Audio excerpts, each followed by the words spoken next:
Alrighty, so today is going to be talking about a pretty serious topic, um, my near-death experience. I've had a couple in my life, but the closest near-death experience I've ever had was a car crash. The one and only car crash, like real car crash I've ever been into. 2 week, sorry, 2 weeks prior to this car crash, maybe a week prior, I crashed into a snowbank because the weather conditions were pretty bad, but it was just a bunch of snow. So my car was fine, I was safe, it was going really slow, and my car just wouldn't stop. It was very much foreshadowing of the future. Let me talk about my near-death experience in my car crash. So this happened about 2.5 months ago, maybe 3 months ago, um, right before, literally a week before I met my girlfriend. And it's kind of crazy, that whole situation. I was my girlfriend was not on the radar whatsoever, and I was with a girl at the time named Linda, and we weren't dating, we weren't anything serious, but we were kind of friends with benefits, I suppose. We had only met 2 times, and we were supposed to meet later that day. My water was shut off at my house because it was being worked on, and I had to drive to my grandma's house to take a shower. And I was driving back, and I remember on the car ride back, it was very peculiar and very creepy looking back at it. But I remember driving back, and this was this was maybe 10 minutes away from the house. I remember very clearly thinking, you're going to get into a car crash now, like today, on the way back home. And I said, no, no, no, no, that's crazy talk. Like I'm just thinking, and like this voice in my head, like very clearly was like, you are going to crash, and um, it didn't say you're gonna die, but it was like I felt the impending doom, if that makes sense, and I knew it was gonna happen. Like I literally was able to see the future. Like I wasn't able to see the crash or what happened, but I knew a crash was coming. I knew I was going to almost die. I knew that like this was gonna be it. But I kept saying no, no, no, no, no, no, no, no, no. I like that's crazy talk. I don't know the future. That's fine. I'll be just fine. I'll drive home. I'll be safe. It's gonna be okay. Like, don't worry about it. Um, and I drove all the way back home, and I live in a like complex. They're townhouses, so it's kind of set up like apartments where there's like a parking lot that all the cars park at. I don't have a garage or anything like that. And I was in the complex. I pulled in, and I really felt it. Like, making the turn into the parking lot, I felt it. Like, I felt the impending doom. I'm like, this is it. But I just kept telling myself, I'm like, no, no, we're almost home. How can you get into a crash between now and the time you park? It's literally a minute away, or less, like 30 seconds away. There's no way. Something. I like to mess around in my car, or I did before this event, and I decided to speed down the parking lot, and I was going about 40 to 45 miles per hour. It had rained earlier that day. It was like slick, and I don't have anti-lock brakes. And what ended up happening was I was going 40 to 45, and I started braking well ahead of time, but my tires skid, and they weren't braking. And I was going 40, and it was still skidding, and I was slamming on the brakes, slamming, slamming, slamming, and it was not stopping. And I saw a building in front of me and a tree, and I was approaching it. And as I was approaching it, these were my final thoughts. Oh shit, oh shit, oh shit. And I think I didn't say a word. There was the album Invisible Touch was playing in the background, and it was, I don't know the specific song that was playing. I think it wasn't Invisible Touch that was playing specifically, but it was, I don't remember the song. I think it's about the third song on the CD. Might be wrong. And I would have to go back and play it. I actually have only played that CD once since the crash, because I'm superstitious.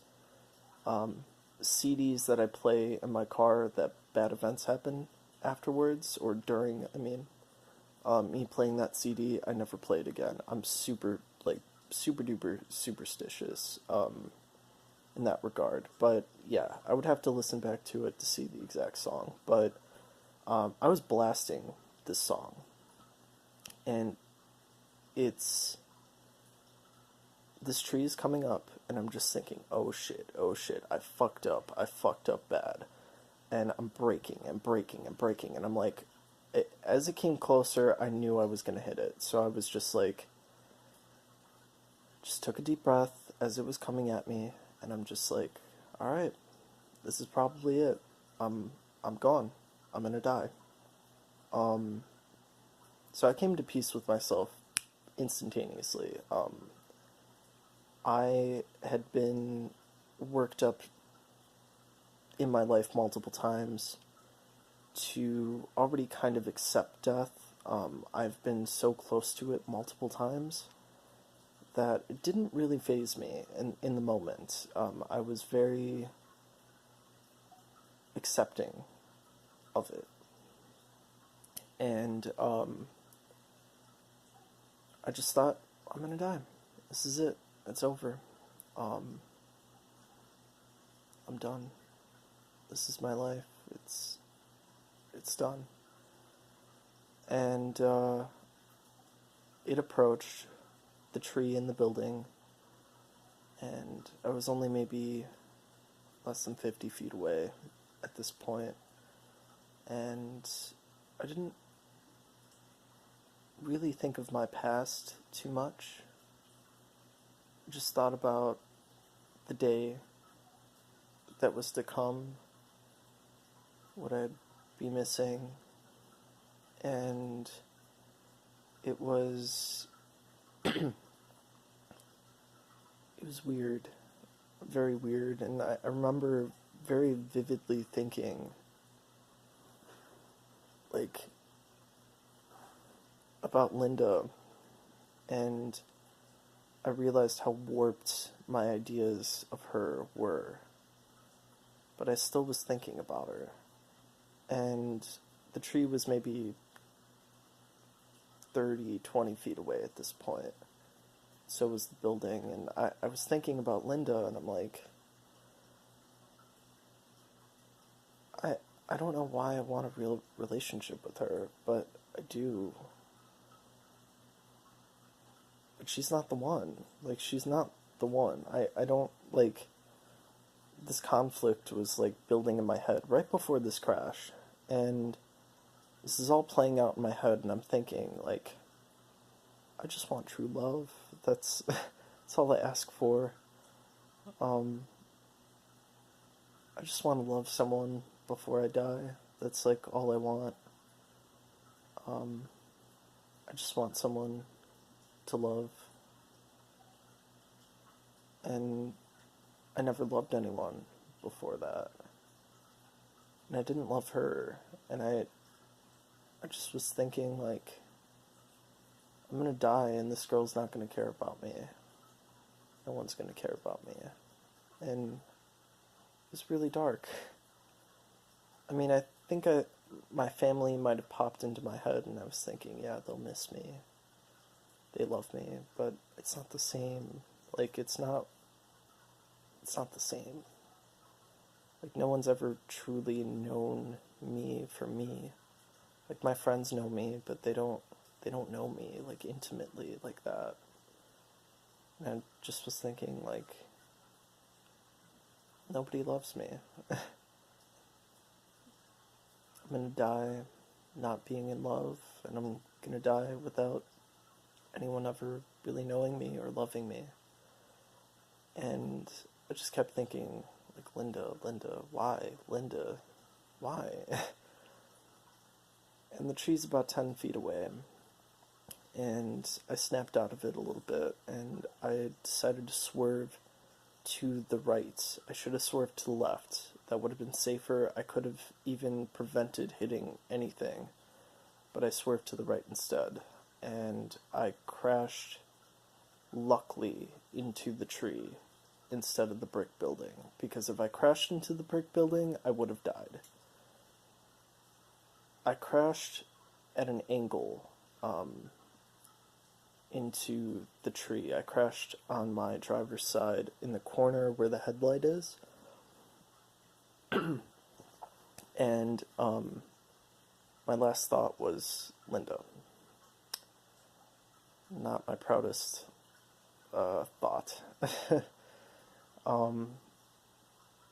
Because I was battling this in my head, like, I just want someone to love me, I just want someone to love me, she doesn't love me, she never will love me. Boom. And I remember the first thing I said was, fuck me, and I just screamed it. I was like, fuck me. And all the windows are open, my sunroof is open, and I'm just like, fuck me, fuck. And there was some people in the complex that were working on the water that spotted me crash into the tree. And one of them, I don't know how they were right there, but they literally popped out of nowhere and they're like, "Are you okay?" I'm like, "Yeah, I'm fine. I'm fine." And I was like so out of it and so like flustered, like, "I'm fine. I'm fine. Fuck me." And I'm like, I get out my phone. I'm like, I gotta call my parents. First thought that like came into my head right after this. I'm like, I have to call my parents. And my phone was like on airplane mode or something. There was something preventing me from calling them. And it took me a solid like minute of just like fiddling with my phone trying to get like a hold of them, because I was calling them and it would keep canceling the call because it was on like airplane mode or whatever. And I was like, oh my god, like, come on, I need this to work. And I'm panicking, so it's not like, not able to think like, oh yeah, it's in airplane mode, I should turn that off and then try calling them. That wasn't in my head. So I figured it out. I called them, told them to come out. They were like, oh my god, are you okay? And they were not the most supportive of me in the moment because they were just angry I crashed in a really stupid way. And then my dad helped me move the car because it wasn't really operable anymore. It wasn't turning or anything, and we moved the car. A cop came by. They talked to the people in the building, like the workers and stuff that spotted me crash. But they never talked to me. I was sitting out there for about a half an hour to an hour, and they never filed a report with me, which I actually got yelled at by a cop about a week ago, or less than a week ago, a couple days ago, that scolded me for not getting a report on the car crash, but it's his fault because he's a fucking idiot, didn't see my car, literally 100 feet away from the crash. He never talked to me. that's his fault. But I'm not gonna go over there and like file a report or something. You know, like I just got done with a crash that almost ended my life. Like I'm not like you come to me like that's your job. But no, he failed. So for the next like hour to 2 hours, I was cleaning out my car, getting all my crap out of there, and texting Linda, which actually was canceling for the day. Um, she was going to cancel no matter what. I learned that later. But since the crash happened, she was like, yeah, we shouldn't see each other today. And we never saw each other again. Following the crash, the next 3 days I was incredibly depressed. Incredibly depressed. I I wanted to die. I was like, I had survivor's guilt almost. Like, it's not survivor's guilt, but it was like, I felt that was the time I needed to die, if that makes sense. It's really dark, but, and I don't agree with that now, but at the time I was like, I should have died. That was the moment. Like, I needed to die there. And I was like really depressed, and I was like, I should be dead right now. I shouldn't be alive. I shouldn't have a second chance. Like, my life's over. I don't understand. Like, there's nowhere I can go from this point on. Like, I don't have a car. I don't have anyone's respect. I don't have anyone like to love me. I don't have anything to my name. Like, I have friends, but they're like, that's not what I was looking for. And just was like, yeah, my life's over. Like, I should have died. And that guilt followed me for a while. Still kind of with me. Um, the night that me and my girlfriend met, not entirely, like, it was mostly gone, I would say, like, for the most part. But that crash really transformed me, I guess, as a person. It really changed my perspective on, like, being immortal. Before that moment, before that crash, I really thought I was invincible. I thought I was indestructible. I could never die. I really, like, was kind of delusional. Like a teenager. I thought I was invincible. I thought I could never die. Um, you know, like, I'm gonna live forever. Like, I mean, of course I always knew, like, everyone dies, but I just, for some reason, I was like, I'm never gonna die. Like, I won't. I won't die. That crash changed me big time. Like, it completely made me, like, way more humble than before, and made me more accepting of mortality, and being understanding that life is very short and that I could go at any moment. It's been very different since that crash. My whole life is completely changed. And partly that's because of my girlfriend too, but I would say really that crash, the ending of that relationship with Linda. I mean, she really had nothing to do with it, but just kind of like a whole chapter of my life was completed in that moment. And it really was like the moment I was like, wow, I'm an adult now. I'm immortal. I'm, wow. Like, wow. Um, it's very much changed me and my perspective on life. I think for the better. It was very dark at first, but light came out of it, and honestly, I'm glad it happened. In a weird way, I'm like very glad. Um, I don't know if I would have met my girlfriend had it not happened. Um, I probably would have, but I wouldn't have been the same person when she met me. Um, so I'm glad. I'm glad for it. And I think I found all the things that I was looking for at my near death experience. It may not be complete in my life, and I'm hoping when I do die, whenever that is, that I've completed all my aspirations and goals by that point. At least the big ones. I hope that's the case, but you never know. You could die at any moment. So, uh, yeah, from now on, um, from that point on, at least, I've been looking to live my life better and more in the moment and more safe and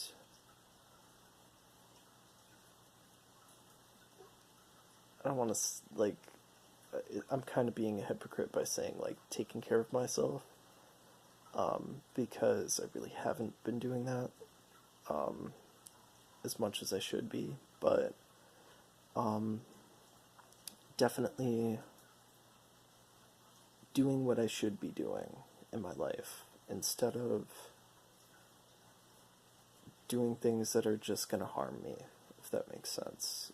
Doing healthy, positive, life-changing things instead of negative ones, and instead of being reckless is what I should be looking to accomplish.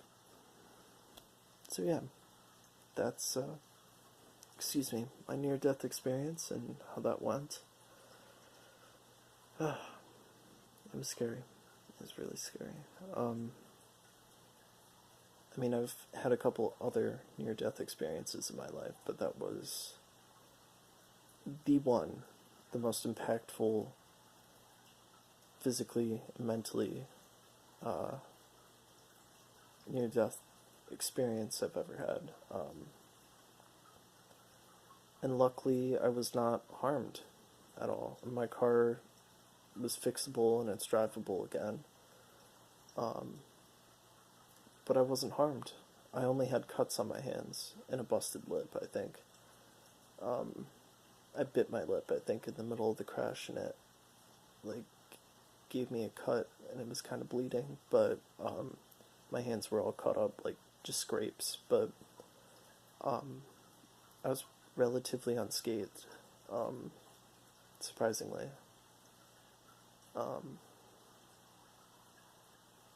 And I'm thankful for that. Very thankful. So, see you guys later. Stay safe. Take care of yourself for real. And see you some other time. Peace.